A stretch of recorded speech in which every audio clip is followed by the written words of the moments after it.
باب نمبر 72 جنت کی تعریف اور اہل جنت کے مراتب کے بیان میں جاننا چاہیے کہ دوزخ کی ہموم و غموم کے مقابلے میں بہشت کی حظوظ و سرور ہیں۔ پس ایسی نعمتوں کے حاصل کرنے کے واسطے دوزخ کا خوف ہونا چاہیے اور بہشت کی امید رکھنی چاہیے۔ گویا نفس کے گھوڑے کو پیچھے سے تو خوف کی آواز سے ہانکنا چاہیے اور آگے سے امید کی باگ کے ساتھ صراط مستقیم کی طرف کھینچنا چاہیے۔ اس طرح سے امید ہے کہ تو فلق عظیم کو پا لے گا اور دردناک عذاب سے بچ جائے گا۔ اہل جنت کے چہرے حشاش بشاش ہوں گے، خوشبودار شراب پلائے جائیں گے، یاقوت احمر کے ممبروں پر بیٹھے ہوں گے، سفید آبدار موتیوں کے خیموں میں رہیں گے، ان میں عبقری ریشم کے بچھونے بچھے ہوں گے، تختوں کے اوپر تکیہ لگائے ہوں گے۔ وہ تخت ان نہروں کے کناروں پر جو شہد و شراب سے پر ہوں گی رکھے ہوئے ہوں گے۔ غلمان و ولدان ان کے چاروں طرف خدمت میں کھڑے ہوں گے اور بڑی بڑی سیاہ آنکھوں والی حوریں ان کے ساتھ ہوں گی جو شکل و شباہت میں یاقوت و مرجان کی سی ہیں کہ ان کو اس وقت تک کسی جن و انسان نے ہاتھ نہ لگایا ہوگا۔ غلمان کا لباس سفید تازہ ریشم کا ہوگا جس کو دیکھ کر آنکھیں حیران رہ جائیں گی۔ ان کے سروں پر تاج ہوں گے جو مرجان و موتیوں سے جڑے ہوں گے۔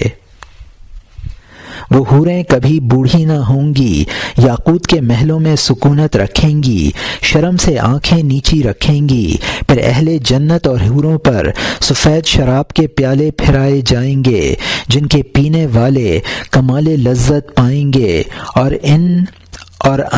عود موتیوں جیسے خادم ان کی خدمت میں کمر بستہ ہوں گے۔ یہ ان کے اعمال کا بدلہ ہوگا۔ وہ ان باامن مکانوں و باغوں میں خدائے قادر کے پاس عزت کی جگہ پر بیٹھیں گے اور خداوند تعالی کا دیدار کریں گے۔ ان کے چہرے تر و تازہ ہوں گے، ان پر کوئی ماندگی و پسمردگی کی علامت نہ ہوگی۔ وہ عزت کیے جائیں گے، طرح طرح کے تحفوں و کرامتوں سے خوش کیے جائیں گے۔ وہ جو کچھ وہ چاہیں گے میسر ہوگا۔ وہ بلا خوف و ہراس اس میں ہمیشہ رہیں گے، زمانے کی گردش سے مامون و محفوظ ہوں گے، ہر قسم کی نعمتوں سے فائدہ اٹھائیں گے، رنگا رنگ کے کھانے کھائیں گے، دودھ، شراب، شہد اور نہ بگڑنے والے پانی کی نہروں سے پانی پئیں گے۔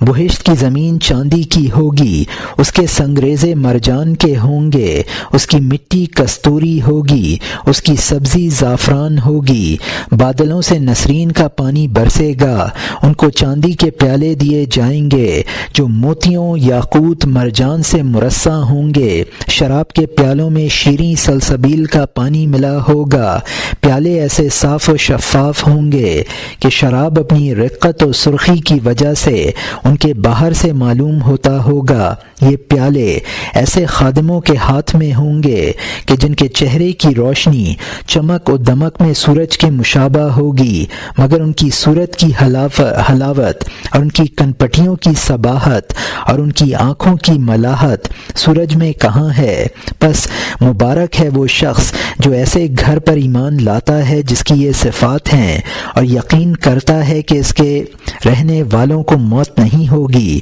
اور ان کے احاطے میں رنج و علم و مصائب و تکالیف کا گزر نہ ہوگا اور اس کے باشندوں پر زمانے کی گردش کا کوئی اثر نہ ہوگا۔ اور افسوس ہے اس پر جو ایسے گھر یعنی دنیا سے الفت کرتا ہے جس کی خرابی و بربادی میں کوئی شک نہیں ہے اور جس کی نعمتیں و آسائشیں چند روزہ و فانی ہیں۔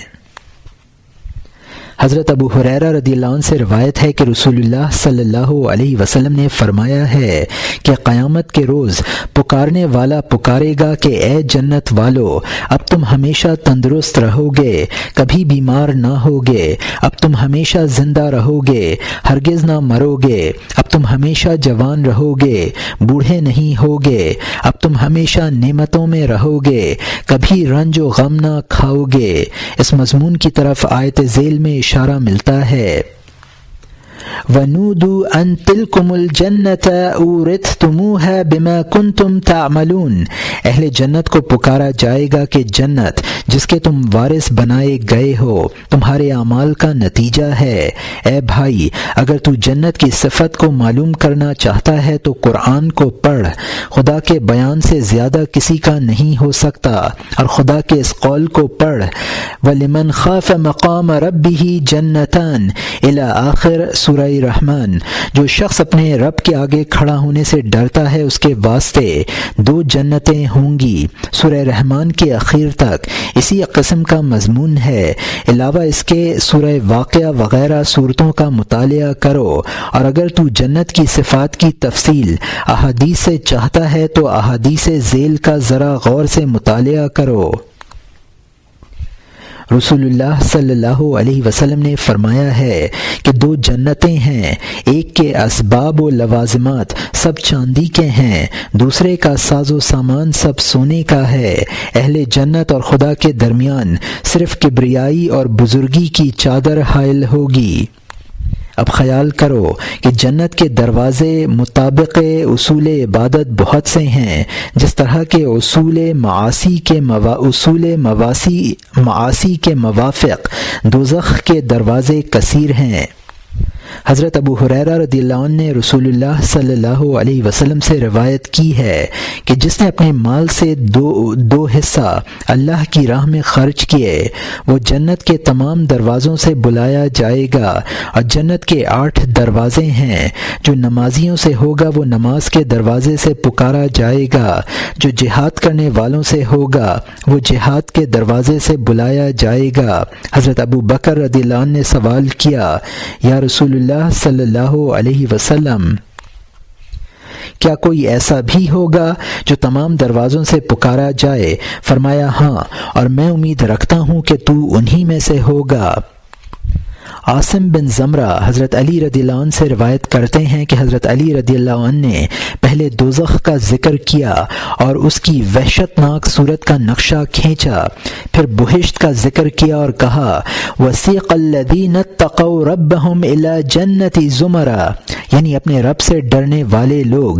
جنت کی طرف جوق در جوق چلائے جائیں گے، اور جب جنت کے کسی دروازے پر پہنچیں گے تو اس کے پاس ایک درخت پائیں گے جس کی ساق کے نیچے سے 2 چشمے جاری ہوں گے، پھر وہ حکم الہی کے بموجب کسی ایک چشمے کی طرف جائیں گے اور اس سے پانی پئیں گے، جس سے ان کے پیٹوں کی ہر قسم کی غلاظت و میل دور ہو جائے گی، پھر دوسرے چشمے کی طرف جائیں گے اور اسے نہائیں گے اور پاک ہو جائیں گے، اس سے ان کے چہرے تر و تازہ ہو جائیں گے اور ان کے سر کے بال ایسے معلوم ہوں گے گویا تیل ملا ہوا ہے، پھر وہ جنت کے دروازے پر پہنچیں گے اور ان کو جنت کے فرشتے کہیں گے سلام علیکم طبتم، داخل ہو جاؤ، اب تم اس میں ہمیشہ رہو گے۔ پھر ان کے پاس غلمان آئیں گے اور کہیں گے خوش رہو، اللہ تعالیٰ نے تمہارے لیے بڑی بڑی نعمتیں تیار کی ہیں۔ پھر وہ اس کی حوروں کے پاس جائیں گے اور کہیں گے کہ فلانا آ گیا ہے، وہ کہیں گی کہ تم نے اس کو دیکھا ہے؟ وہ کہیں گے کہ ہم نے اس کو دیکھا ہے اور وہ ہمارے پیچھے آ رہا ہے۔ وہ بہت خوش ہوں گی اور اس کے استقبال کے واسطے دروازے پر کھڑی ہوں گی۔ پھر جب وہ اپنی منزل پر پہنچے گا تو اس کی بنیادوں کی پختگی کو دیکھے گا کہ وہ موتیوں کے پتھروں سے بنی ہوں گی، اس کے اوپر کی طرف ایک محل سرخ و سبز و زرد رنگ کا ہوگا، پھر وہ اپنی نظر اس کی چھت کے طرف ڈالے گا، وہ مثل بجلی کے چمکتی ہوگی جس کے دیکھنے سے آنکھیں چندھیا جائیں، پھر وہ اپنا سر نیچے کر لے گا تو کیا دیکھے گا کہ اس کی بیویاں حاضر ہیں، پیالے شراب کے رکھے ہوئے ہیں، بستر بچھے ہوئے ہیں، تکیے لگے ہوئے ہیں۔ وہ تکیے پر بیٹھ جائے گا اور کہے گا شکر ہے اس ذات پاک کا جس نے ہمیں اس کام کے لیے ہدایت کی تھی اور ہم ہدایت نہ پا سکتے اگر وہ ہمیں ہدایت نہ کرتا۔ پھر ایک پکارنے والا پکارے گا اب تم زندہ رہو گے اور ہرگز نہ مرو گے، اب تم مقیم رہو گے، کبھی سفر نہ کرو گے، ہمیشہ تندرست رہو گے، کبھی بیمار نہ ہوگے۔ رسول اللہ صلی اللہ علیہ وسلم نے فرمایا ہے کہ قیامت کے روز میں جنت کے دروازے پر آؤں گا اور کہوں گا کہ دروازہ کھولو۔ اس کا داروغہ کہے گا کہ تم کون ہو؟ میں کہوں گا محمد صلی اللہ علیہ وسلم ہوں۔ وہ کہے گا مجھے یہی حکم تھا کہ تجھ سے پہلے کسی کا دروازہ نہ کھولوں۔ اب جنت کے بالا خانوں اور اس کی بلندی کے مراتب کو خیال کرنا چاہیے کہ آخرت کے مدارج بہت ہیں۔ جس طرح لوگوں میں عبادات ظاہرہ اور اخلاق باطنہ میں فرق ہے، اسی طرح جنت کے مدارج میں بھی فرق ہے۔ بس اگر تو جنت کے اعلیٰ درجات حاصل کرنا چاہتا ہے تو کوشش کر کے عبادت الہی میں کوئی تجھ سے بڑھ نہ جائے کہ اللہ تعالیٰ نے بھی عبادت میں مسابقت و منافست کا حکم دیا ہے، جیسا کہ فرمایا ہے سابقوا الی مغفرۃ من ربکم، اپنے رب کی بخشش کی طرف سبقت کرو، اور فرمایا ہے فلیتنافس المتنافسون، رغبت کرنے والے اس میں سبقت اور رغبت کریں۔ تعجب یہ ہے کہ اگر تیرے ہم اثر یا تیرے ہمسایہ دنیا میں تجھ پر مال و اسباب میں سبقت لے جائیں تو اس سے تیرا دل تنگ ہوتا ہے اور یہ کام تجھے ناگوار معلوم ہوتا ہے، اور حسد و عداوت سے تیری عیش منغص ہو جاتی ہے، اور بہشت کے آرام اور ناز و نعمت حاصل کرنے کے واسطے تیری حمیت کی رگ جوش میں نہیں آتی۔ ابو سعید خدری رضی اللہ عنہ نے کہا ہے کہ رسول اللہ صلی اللہ علیہ وسلم نے فرمایا کہ اہل جنت ان لوگوں کو جو ان سے اعلیٰ جنت بالا خانے والوں میں ہوں گے اس طرح دیکھیں گے جس طرح تم زمین پر مشرق و مغرب کے کناروں کے ستاروں کو دیکھتے ہو۔ صحابہ رضوان اللہ علیہم نے عرض کی پھر تو انبیاء کے منازل و مدارج تو بہت ہی اعلیٰ ہوں گے اور ان کے برابر کسی دوسرے کا درجہ نہ ہوگا۔ فرمایا ہاں۔ حضرت جابر رضی اللہ عنہ کہتے ہیں کہ رسول اللہ صلی اللہ علیہ وسلم نے مجھے فرمایا ہے کہ کیا میں تجھے جنت کے بالا خانوں کا حال نہ سناؤں؟ میں نے کہا ضرور یا رسول اللہ صلی اللہ علیہ وسلم سنائیے، میرے ماں باپ آپ پر فدا ہوں۔ فرمایا کہ جنت میں جوہر کے بالا خانے ہیں کہ ان کا ظاہر اندر سے اور ان کا اندر باہر سے یکساں نظر آتا ہے، اور ان میں وہ لذات اور نعمتیں ہیں کہ جن کو نہ کسی آنکھ نے دیکھا ہے، نہ کسی کان نے سنا ہے، اور نہ کسی انسان کے دل پر ان کا گزر ہوا ہے۔ میں نے پوچھا یا رسول اللہ صلی اللہ علیہ وسلم یہ بالا خانے کس کے واسطے ہوں گے؟ فرمایا جس نے سلام کو پھیلایا، کھانا کھلایا اور ہمیشہ روزہ رکھا اور رات کو نماز پڑھی جبکہ لوگ سوئے ہوئے ہیں۔ میں نے کہا یا رسول اللہ صلی اللہ علیہ وسلم یہ کون کر سکتا ہے؟ فرمایا میری امت کر سکتی ہے۔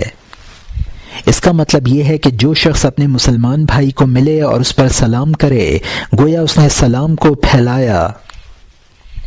اور جس نے اپنے اہل و عیال کو کھلایا یہاں تک کہ وہ سیر ہو گئے اس نے سب کو کھانا کھلا دیا، اور جس نے ماہ رمضان کے روزے رکھے اور پھر ہر ایک مہینے میں 3 روزے رکھ لیے اس نے ہمیشہ روزہ رکھا، اور جس نے عشاء اور صبح کی نماز جماعت سے پڑھی اس نے ساری رات نماز ادا کی جبکہ دوسرے سوئے ہوئے ہوں۔ جب لوگوں سے مراد یہود و نصارہ مجوس جو صبح و عشاء کی نماز نہیں پڑھتے اس وقت وہ اپنے بستروں پر ہوتے ہیں۔ رسول اللہ صلی اللہ علیہ وسلم سے اس آیت وَمَسَاكِنُ طَيِّبَةً فِي جَنَّاتِ عَدْنٍ یعنی جنات عدن میں اچھے اچھے مکان ہوں گے کی تفسیر پوچھی گئی تو فرمایا کہ وہ موتیوں کے محل ہوں گے، ہر ایک محل میں سرخ یاقوت کی 70 حویلیاں ہوں گی، ہر ایک حویلی میں سبز زمرد کے 70 کمرے ہوں گے،